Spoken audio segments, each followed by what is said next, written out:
Nyingi huaga napokea simu kutoka kwa wateja wangu vipenzi kabisa. Ananiuliza hivi, Aunty Nyonyo, mimi navaa nguo nyeupe, nivae fascinator gani? Sikiza nikwambie shoga yangu, nyeupe ni plain color. Unaweza ukavaa na rangi yoyote. Yaani nyeupe unavalia rangi yoyote kama ilivyo black.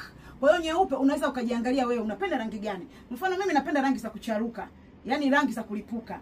Rangi ambazo sio za kinyonge, rangi sio za kipolepole. Kwa hiyo wewe utajiangalia, mimi napenda rangi gani? Kuna mwingine anapenda nude. Utapiga na nude inapendeza. Mwingine anapenda sijui vitu gani, sawa utachagua. Lakini upande wangu mimi hapa Aunty Nyonyo napenda rangi fulani hivi, pambe ziko hivi moto. Kwa hiyo kwa mfano hapa nimeamua kuvaa na rangi ya orange. Kwa hiyo yoyote inapendeza. Lakini ukiachana hayo, hichi kitu nilichovalia hapa kipo kwa Aunty Nyonyo, kina rangi fulani hivi amazing. Yaani rangi ya kwanza iliyokuepo ni hot pink. Kama mnavyojuaga hot pink inakuwaga adim sometimes. Lakini kuna nyeupe hii hapa. Jamani kuna gold. Jamani hii ni lova, ipo rangi ya gold. Kuna purple hii hapa, ipo kwa Aunty Nyonyo. Lakini pia kuna black, kipenzi cha walimwengu, kipenzi cha waja, black hii hapa ya kutonga na budget.